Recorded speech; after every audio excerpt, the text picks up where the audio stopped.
नमस्कार दोस्तों, educational study zone में आपका हार्दिक स्वागत है। तो आज की करंट अफेयर बहुत महत्वपूर्ण क्वेश्चन जो डायरेक्ट एग्जाम में आएंगे, उसी के साथ आपके स्टैटिक क्वेश्चंस उससे रिलेटेड। तो पहला क्वेश्चन है आपका 2023 का प्रवासी भारतीय दिवस। 2023 है, इसका प्रवासी भारतीय दिवस कहाँ मनाया गया? तो 2023 का प्रवासी भारतीय दिवस कहाँ मनाया गया भाई? इंदौर, मध्य प्रदेश में। तो प्रवासी भारतीय दिवस कब मनाया जाता है? 9 जनवरी को। प्रवासी भारतीय दिवस कब मनाया जाता है? 9 जनवरी को। जब महात्मा गांधी 9 जनवरी 1915 को भारत वापस आए थे दक्षिण अफ्रीका से, और उसके बाद उनका जो राष्ट्रीय आंदोलन में, भारत के जो स्वतंत्रता आंदोलन में जो योगदान था, उनके योगदान के फलस्वरूप 9 जनवरी को क्या मनाया जाता है? प्रवासी भारतीय दिवस दिवस मनाया जाता है। तो प्रवासी भारतीय दिवस मनाने की शुरुआत कब से हुई जी? प्रवासी भारतीय दिवस जो मनाने की शुरुआत हुई वो कब से हुई? 2003 से। प्रवासी भारतीय दिवस मनाने की शुरुआत 2003 से हुई। 2003 में सबसे पहली बार नई दिल्ली में प्रवासी भारतीय दिवस मनाया गया। नई दिल्ली में प्रवासी भारतीय दिवस मनाया गया सबसे पहला। इसके बाद उन प्रत्येक वर्ष जो प्रवासी भारतीय दिवस है वो मनाया जाता था, लेकिन 2015 में 2015 में संशोधन हुआ। उसके बाद प्रत्येक 2 वर्ष में क्या मनाया जाता है भैया? उसके बाद प्रवासी भारतीय दिवस मनाया जाता है, उसके प्रत्येक 2 वर्ष बाद। अब जो 2023 में प्रवासी भारतीय दिवस मनाया गया है वो कौन से संस्करण का है? तो 17वां है भाई। कौन सा? 17वां प्रवासी भारतीय दिवस मनाया गया है अब। और इसका थीम क्या है आपका? इसका थीम है प्रवासी, जो 2023 में इंदौर मध्य प्रदेश में जो प्रवासी भारतीय दिवस मनाया गया है, इसका थीम है प्रवासी अमृतकाल। प्रवासी अमृतकाल में प्रवासी अमृतकाल में भारत की प्रगति के लिए भारत की प्रगति के लिए भारत की प्रगति के लिए विश्वसनीय भागीदार विश्वसनीय भागीदार ये इसका थीम है। प्रवासी अमृतकाल में भारत की प्रगति के लिए विश्वसनीय भागीदार, ये इसका 17वां जो संस्करण हुआ है, इसका थीम है। तो 17वां जो ये है आपका 17वां संस्करण प्रवासी भारतीय दिवस इंदौर मध्य प्रदेश में आपका मनाया गया। इससे पहले पिछला 2021 में मनाया गया था नई दिल्ली में, और इसका थीम था आत्मनिर्भर भारत। आत्मनिर्भर भारत। चलिए नेक्स्ट क्वेश्चन पर चलते हैं। दूसरा है क्वेश्चन आपका, क्या कहता है कि राष्ट्रपति द्रौपदी मुर्मू ने गुयाना के राष्ट्रपति मोहम्मद इरफान अली समेत कितने प्रवासी भारतीयों को सम्मानित किया? राष्ट्रपति द्रौपदी मुर्मू ने इरफान, क्या है ये? इरफान अली समेत कितने प्रवासी भारतीयों को सम्मानित किया भाई? तो टोटल 27 जो प्रवासी भारतीय हैं उनको सम्मानित किया गया है। इंदौर मध्य प्रदेश में जो 17वां संस्करण था उसमें कितने? 27 जो आपके प्रवासी भारतीय हैं उनको सम्मानित किया गया। ये भाई जो भारत के युवा हैं जो विदेशों में कारोबार करते हैं, विदेशों में जिसने नाम कमाया है, उनको सम्मानित किया जाता है ताकि वो भारत के साथ उनका लगाव बढ़े और भारत में वो इन्वेस्टमेंट करें या भारत के लोगों को दूसरे विदेशों में भी रोजगार दिलाने में सहायता करें। अगले क्वेश्चन पर बढ़ते हैं। क्वेश्चन नंबर 3 कहता है जी, अमेरिका की पहली महिला सिख जज कौन बनी है? तो अमेरिका की पहली महिला सिख जज, जो ये आपको दिखाई दे रही है तस्वीर में, जो पहली महिला सिख जज हैं, तो वो कौन है भाई? ये है आपकी मनप्रीत मोनिका सिंह। कौन है? मनप्रीत मोनिका सिंह। आपकी मनप्रीत मोनिका सिंह आपकी पहली महिला सिख जज हैं, मनप्रीत मोनिका सिंह। तो जो अमेरिका है उसमें समथिंग लगभग 5 लाख सिख रहते हैं भाई। कितने सिख रहते हैं अमेरिका में? 5 लाख सिख रहते हैं। और दुनिया में पांचवा सबसे बड़ा धर्म है। पांचवा सबसे बड़ा धर्म कौन सा है भैया? आपका सिख धर्म है, दुनिया का 5वां। और ये आपको फोटो दिख रही होगी, ये है आपकी कौन? मनप्रीत मोनिका सिंह। और ये कौन सी बनी है भाई? पहली महिला सिख जज है, अमेरिका की पहली महिला सिख जज।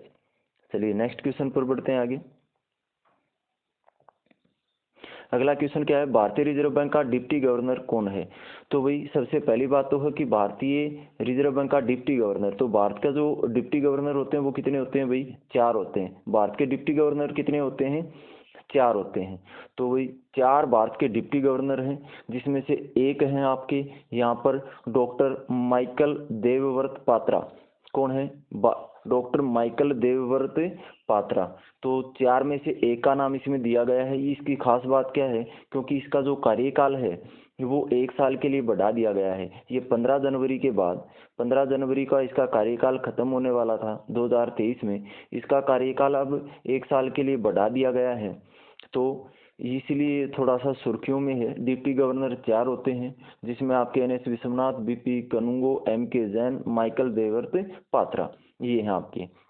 बात करें भारतीय रिजर्व बैंक का गवर्नर कौन है, तो भारतीय रिजर्व बैंक का वर्तमान गवर्नर कौन है भाई? शक्तिकांत दास है। भारतीय रिजर्व बैंक का गवर्नर की बात करें, ये गवर्नर है आपका। भारतीय रिजर्व बैंक का गवर्नर कौन है? शक्तिकांत दास है। इससे पहले कौन था? उर्जित पटेल। और शक्तिकांत दास का जो कार्यकाल है इसका कहाँ तक है? 2024 तक। कब तक गवर्नर है ये आरबीआई के? 2024 तक का इनका कार्यकाल है आपका। और जो आपको एक ऑप्शन दे रखा है इसमें, ओसबोरन स्मिथ। ओसबोरन स्मिथ जो है वो आरबीआई के प्रथम गवर्नर थे भाई। ओसबोरन स्मिथ कौन थे? आरबीआई के प्रथम गवर्नर। तो आपको इतना याद रखना है इसमें कि भारतीय रिजर्व बैंक का डिप्टी गवर्नर जो सुर्खियों में 4 होते हैं बेसिकली, उसमें जो डॉक्टर माइकल देवव्रत पात्रा हैं उनका कार्यकाल उनको 1 साल के लिए और नियुक्त किया गया है। 15 जनवरी को उनका कार्यकाल खत्म होने वाला था। तो भारतीय रिजर्व बैंक का गवर्नर कौन है? शक्तिकांत दास। 2024 तक का इनका कार्यकाल है। और पहला जो आरबीआई का गवर्नर कौन था? ओसबोरन स्मिथ। ओसबोरन स्मिथ। और शक्तिकांत दास से पहले आपको पूछ ले कि गवर्नर कौन था, तो उर्जित पटेल था भाई। कौन था? उर्जित पटेल। ये जो आपको तस्वीर दिखाई दे रही है ये माइकल देवव्रत पात्रा की है। चलिए जी नेक्स्ट क्वेश्चन पर चलते हैं आगे। अगला क्वेश्चन क्या कहता है आपका? कतर फीफा वर्ल्ड कप 2022 के फाइनल में अर्जेंटीना से मिली हार के बाद किस देश के कप्तान ह्यूगो लोरिस, ये नाम याद रखना आपको, ह्यूगो लोरिस ने अंतर्राष्ट्रीय फुटबॉल से संन्यास ले लिया। तो जो कतर में फीफा वर्ल्ड कप हुआ था आपका अभी फिलहाल, उसका उसमें जो आपकी विजेता टीम है वो कौन है? अर्जेंटीना। तो यहाँ से आपके 2-3 क्वेश्चन बनते हैं कि कतर फीफा वर्ल्ड कप 2000 के फाइनल में किस देश ने जीत हासिल की? तो विजेता कौन रहा भाई? अर्जेंटीना। और लाइनअप कौन रहा, यानी कि हारा कौन? तो जो हारा है उसी के कप्तान ह्यूगो लोरिस ने फुटबॉल से संन्यास लिया, अंतर्राष्ट्रीय फुटबॉल से। तो वो कौन से देश का है भाई? फ्रांस का। कौन से देश का? फ्रांस का।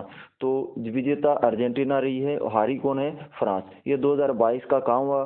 तो 3 क्वेश्चन यहाँ से बन गए। पहला तो 2022 फीफा वर्ल्ड कप कहाँ जीत होगा? कतर में। दूसरा विजेता अर्जेंटीना। तीसरा उपविजेता फ्रांस। और फ्रांस के कप्तान ह्यूगो लोरिस ने अंतर्राष्ट्रीय फुटबॉल से संन्यास ले लिया। तो 2018 का जो फीफा वर्ल्ड कप हुआ था, 2018 का जो फीफा वर्ल्ड कप हुआ था रूस में, कहाँ हुआ था भाई? रूस में हुआ था। उसमें फ्रांस विजेता रही थी। उसमें विजेता कौन रही थी? फ्रांस रही थी। और जो आपका 2026 का, आपका जो 2026 का है, तो 2026 में जो फीफा वर्ल्ड कप होगा वो कहाँ आयोजित होगा? तो 2026 का जो फीफा वर्ल्ड कप है वो आपका अमेरिका, कनाडा और मैक्सिको ये इनकी संयुक्त मेजबानी में आयोजित होगा भाई। 2026 का जो फीफा वर्ल्ड कप होगा वो कहाँ होगा? बहुत बढ़िया क्वेश्चन बनते हैं यहाँ से। 2026 का FIFA world cup America, Canada और मैक्सिको की संयुक्त मेजबानी में होगा। ठीक है भाई। चलिए नेक्स्ट क्वेश्चन पर चलते हैं आगे। अगला कि हाल ही में भारत का पहला पूर्णतः डिजिटल बैंकिंग राज्य कौन सा बना है? तो यहाँ से क्या है? राज्य। तो पहला पूर्णतः डिजिटल राज्य कौन सा बना है भाई? तो हाल ही में भारत का पहला पूर्णतः डिजिटल बैंकिंग राज्य कौन सा है? केरल। कौन सा है भाई? केरल। और जो केरल है वो भारत का सबसे शिक्षित राज्य भी है। केरल क्या है? भारत का सबसे शिक्षित राज्य भी है। सबसे शिक्षित राज्य। शिक्षित राज्य भी कौन सा है आपका? केरल है। चलिए जी नेक्स्ट क्वेश्चन पर चलते हैं आगे। अगला कहता है नेशनल स्टैटिस्टिक्स ऑफिस एनएसओ के अनुसार भारत की जीडीपी 2023 में कितनी रहने की संभावना है? तो जो जीडीपी है 2023 में वो एनएसओ के अनुसार कितनी रहने की संभावना भी? 7%। कितनी रहने की संभावना है? 7%। जो ये आंकड़े दर्शाता है एनएसओ, इसी के जो आंकड़े दर्शाता है एनएसओ, इसी के आधार पर आपका बजट पेश किया जाता है। भी इसी के आधार पर क्या पेश किया जाता है? आपका बजट पेश किया जाता है उन्हीं आंकड़ों के आधार पर। तो उन्होंने जीडीपी की संभावना कितनी बताई, कितनी दर से बढ़ोतरी होगी जीडीपी में 2023 में? तो 7%। चलिए जी आपका अगला क्वेश्चन है कि भारत जोड़ो यात्रा के तहत राहुल गांधी ने 2 चरणों में हरियाणा में कुल कितने किलोमीटर पैदल यात्रा की? तो भाई हरियाणा में जो राहुल गांधी अब वर्तमान में भारत जोड़ो यात्रा पर चल रहे हैं, उसे यहाँ से हरियाणा से एक क्वेश्चन बन सकता है कि हरियाणा में कुल कितने किलोमीटर पैदल यात्रा की है राहुल गांधी ने? तो भाई आंसर क्या रहेगा? ऑप्शन बी 255 किलोमीटर क्या की है भाई? पैदल यात्रा की है। और भारत के हरियाणा के कितने जिलों से होकर इसने यात्रा की है? तो हरियाणा के 2 चरणों में बताया इसने, 2 चरणों में हरियाणा के 7 जिलों से यह राहुल गांधी ने यात्रा की है। सबसे पहले चरण में इसने अपना नूह, फरीदाबाद और मेवात, नूह, फरीदाबाद और गुरुग्राम, नूह, फरीदाबाद और गुरुग्राम में, और इसके बाद दोबारा आपका पानीपत, पानीपत के बाद आपका करनाल, करनाल के बाद आपकी कुरुक्षेत्र, और कुरुक्षेत्र के बाद आपका अंबाला। ये चारों आपके लगातार जब चंडीगढ़ की तरफ जाते हैं तो लगातार एक साथ जुड़े हुए हैं, पानीपत, करनाल, कुरुक्षेत्र, अंबाला। और इससे पहले आपका नूह, फरीदाबाद और गुरुग्राम में उन्होंने यात्रा की, यानी 7 जिलों से कितने किलोमीटर यात्रा की है? 255 किलोमीटर की यात्रा की है। तो भाई आज के लिए इतना ही। तो बहुत ही ये स्टैटिक जीके के साथ करंट जीके जो वो बिल्कुल वैसे के वैसे क्वेश्चन की आपके डायरेक्ट एग्जाम में पूछे जाते हैं। तो यदि वीडियो पसंद आए तो प्लीज़ चैनल को सब्सक्राइब करें, वीडियो को शेयर करें और वीडियो को लाइक भी करें। तो धन्यवाद।